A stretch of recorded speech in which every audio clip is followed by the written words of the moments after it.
Okay, you guys can hear me? Sure can. Okay, I can hear you guys clear. So, in the count of three, we'll start this off. 1, 2, 3. Hey, Off-Road Ontario Racers, here with Joel and Andrew from the VooDoo Ranch. I wasn't able to make it up there for a preview this week. Unfortunately, my schedules didn't work out. So what we're going to do today is have a little discussion with the track builders themselves right here, the organizers, the promoters.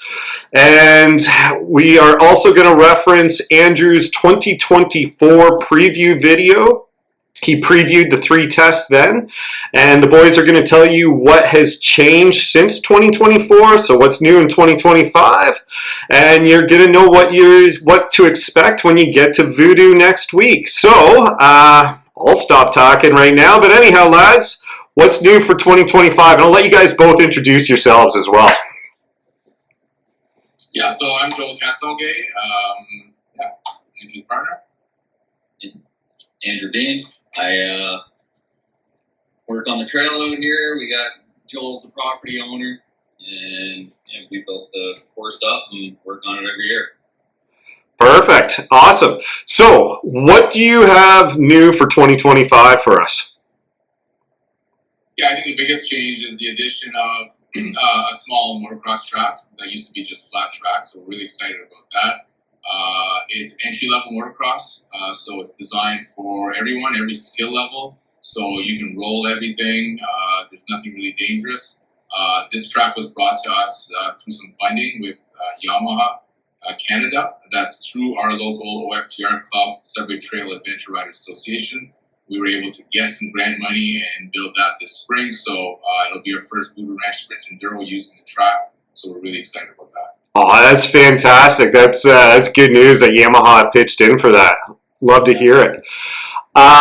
So you've got the track, the motocross track, and what did it replace? A flat track or something from previous years? Yeah, it was just something I built really with a tiller and a tracker years ago. That was just flat dirt track. You get to use all your 4th, 5th gear, high-speed stuff, but really not too much technical stuff. So it's just filling the void a little bit, adding a few tabletops, some nice little rollers. So yeah, adds a lot of value to the ride. Fantastic. What about the Enduro Cross course? Anything new there this year? So yeah, the Enduro Cross course, some of it was deteriorating quite a bit, so we weren't able to replace it all. So we cut out a small section of the Enduro Cross track. We cut in a new little woods part off to the side of it just to keep the length about the same. And the some of the Enduro Cross, we still have the big logs you go over and everything. The grass track leading up to it's pretty well the same. Awesome, fantastic. Now, for a guy like me, I'm not afraid to say this, I lack talent. So, when it comes to an enduro, I'm just a grip it and rip it guy. So anyhow, when it comes to Enduro Cross, is there a few chicken lines over the bigger obstacles for the guys to bail out if they need to? Yeah, we have a chicken line in. I think we're going to keep that the same as last year. Yeah. It's a way around. We make it longer and tough in its own way. It's a bit of a pain because of switchback corners and everything. But if you don't feel like going over the logs or the rocks, there's always a way around. Fantastic. I love chicken lines. All right. So how about test number 1? Anything different from last year? So the Enduro Cross is test number 1. Okay.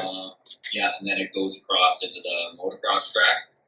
So looks like we're going to be able to keep the jump over the creek that we had last year, the high water. We weren't sure for a while, but Joel's been battling beavers and making sure the water came down. So we got that done.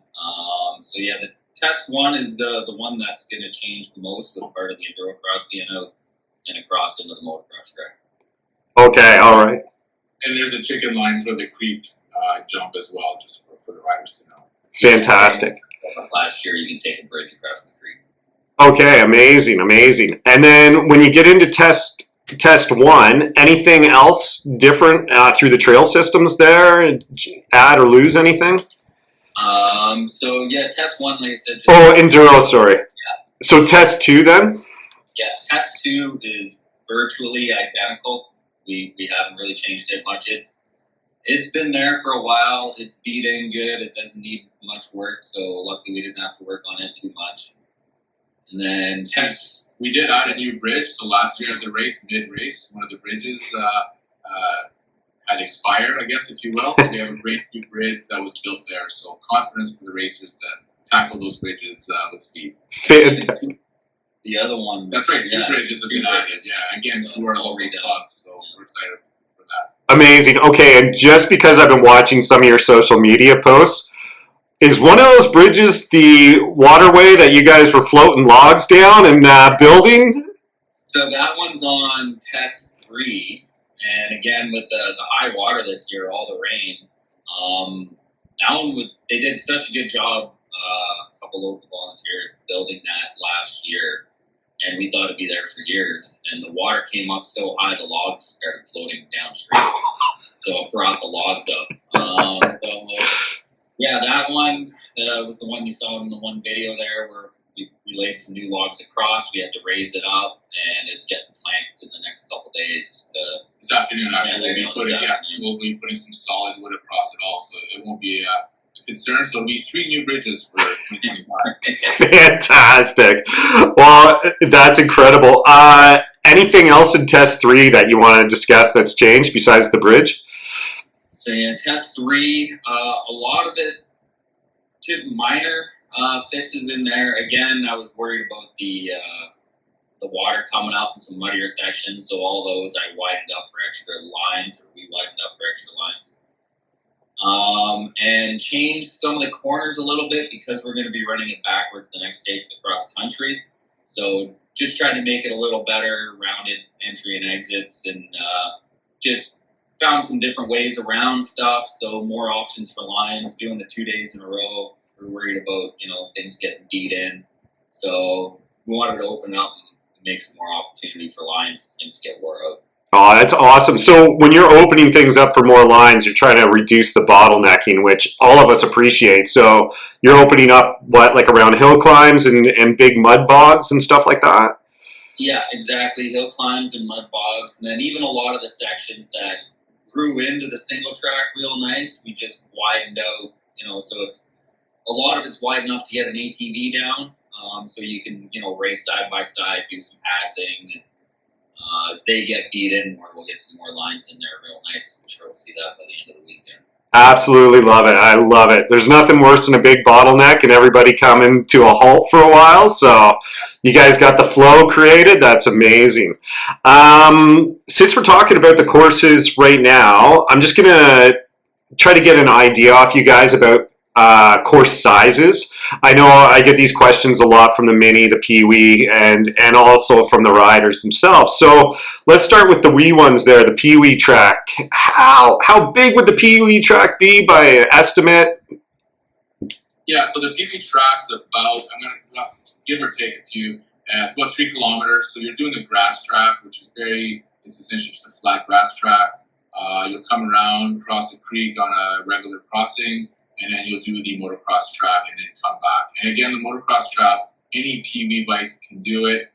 They're all rollers. You can just slowly go up the face and come down on the other side. So it's confidence inspiring, and that's the reason we built it like that. So we're excited for the minis, I should say the Pee-wees, to be able to use the full track.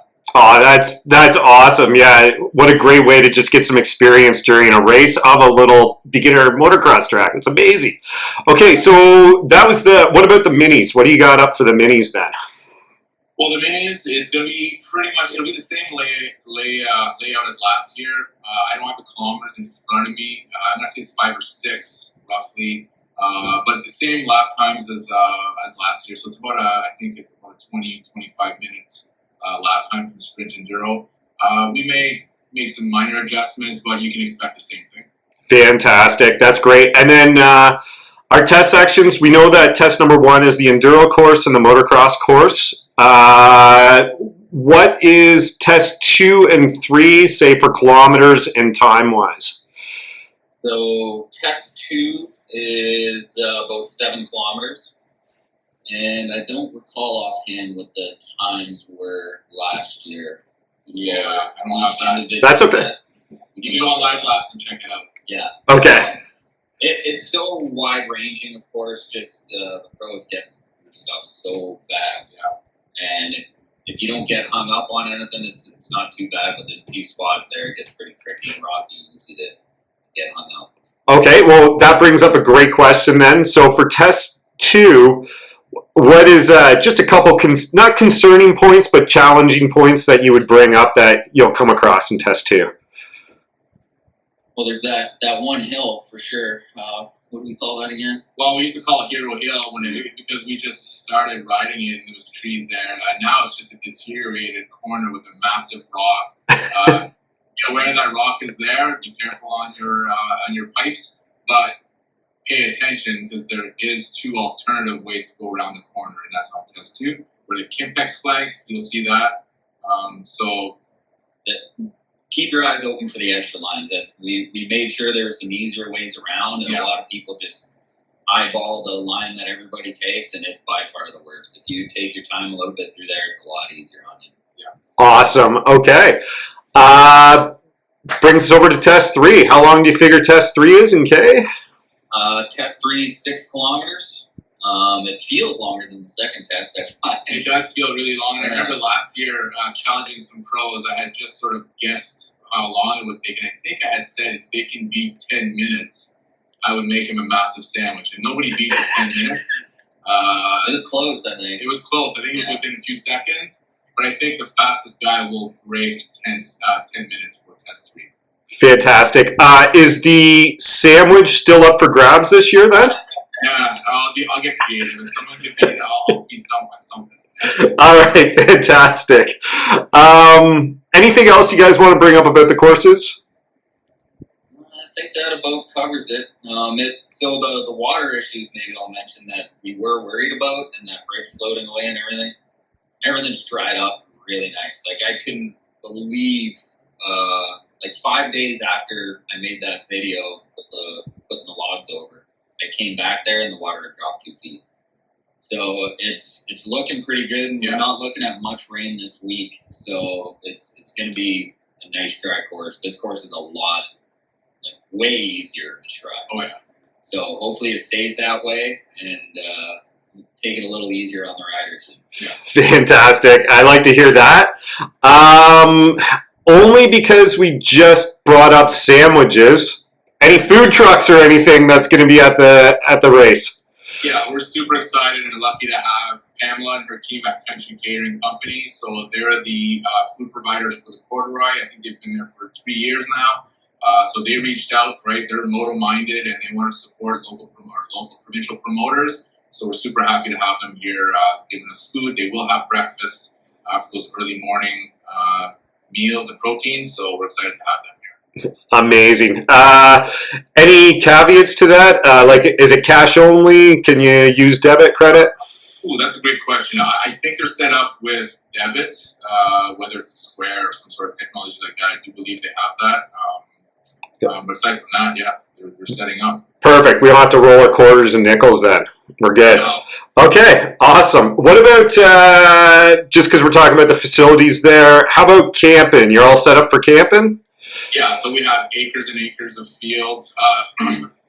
So we have ample room. We're going to send the big buses and the big campers in the wide open field and try to keep the closer space of the barn for tents and singular vehicles. But people are reaching out to us looking to reserve spots. You don't need to book a reserve. Lots of room. If we run out of room, we'll put you in the middle of the MX track if we have to. So don't worry about room. Also, last year people were asking about a place to swim. I would not encourage you to swim in this creek. It is a beaver-infested creek. However, about 10 kilometers down the road here, there's a beautiful sandy beach on the Vermilion River. Kids and parents went there last year and they came back with great reviews. So we'll give you those instructions when you get here so that you can freshen yourself up after a long day of racing. Fantastic, especially with this heat that we've been having. That'll be great. Just for people that are asking, I know down south right now we've got a lot of fire bans on. Are fires going to be banned on your property or allowed? So far, nothing. It looks like everything's good. A little bit of rain midweek here, maybe even Monday, Tuesday, which should help.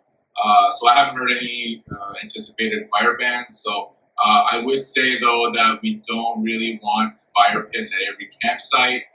I'd like to see your setup first. We are using our neighbor's property.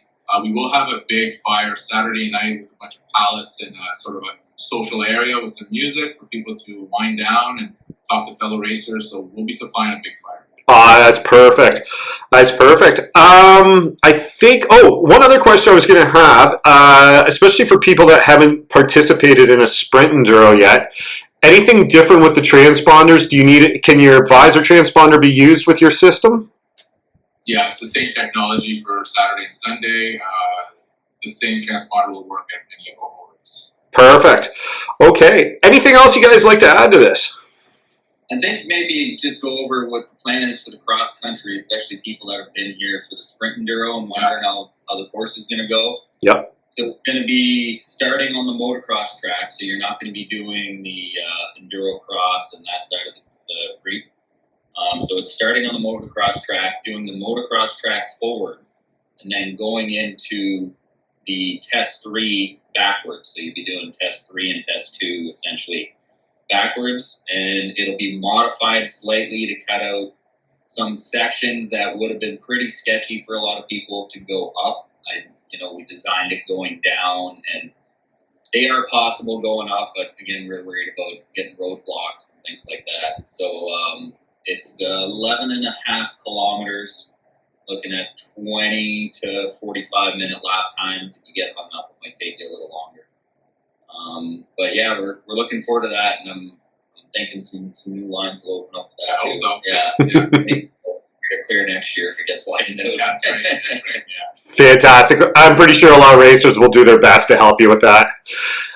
Yeah. So one thing that I did notice, and what I said at the beginning of this was I didn't have time to preview it. But what I did do was I watched, Andrew, I watched your 3 test videos, and just for the 00 racers, watch them. They're amazing. Andrew does a great job going through all the tests. He also may give a few secrets here and there on what you can look for and maybe how to circumvent a few things. So I 100% suggest you got to go check out all those videos. But Andrew, can you tell them where to find those videos? I have a YouTube page. It's A Bean on YouTube. It's EH Bean. So you can go there to find them. Sure, we can throw up a link or something to it, make it easier. And just so everyone knows, test 1 is going to be a little different. Test 2 and test 3 is essentially the same. And the little tricks I give on there go a long ways. I'll also try and get, by the end of the week, I'll try and get a preview of the cross country up on there. Perfect. What I'll do is at the end of this is we'll tag your YouTube channel and those tests onto this, and then you can put it on your social media as well, and that'll be great. One thing I am going to say to 00 Racers, if you haven't seen Andrew's YouTube channel, highly recommend checking it out. He does some great footage. Am I going to say he's like Hollywood? I'm going to give him 3/4 the way to Hollywood right now. He's almost there. Yeah. So, but the one thing you're going to see is some amazing adventures. What was the Baja adventure there, Andrew? Toronto to Baja? Yeah, Toronto to Baja on my adventure bike. There's a little one before that earlier in the year on the Enduro bikes. But rode all the way there in the adventure bike. It was a good time. And put up some videos of it. There you go. So, and also you did some riding with Rome, right? Everstoke? Yeah, I do a couple trips at Rome every year with Everstoked, and they're all up there. A bunch of them. I'm getting the most recent trip up there, and Rome's a good guy to travel with. If you're looking to go see some stuff. You know what? I did a trip to Colorado, Utah with Rome a couple years ago, 2022. Best trip of my life. Great time. So just another one of those members in Off-Road Ontario that has a cool backing somewhere, both you guys, you and Rome. So check out Andrew's YouTube page there, especially when you're sitting on the couch wondering if you want to get out and ride. You'll watch his videos and you'll decide to ride right after. Joel, anything else, brother, about VooDoo? No, we're just excited for people to come. We really appreciate the people taking that extra time to travel up north. It means a lot to us as promoters, the small communities up north. We want to grow racing in Northern Ontario, so I mean, it is a few hours extra maybe, but I think it's well worth the time and travel to come and race Gojo Farms VooDoo Ranch Enduro.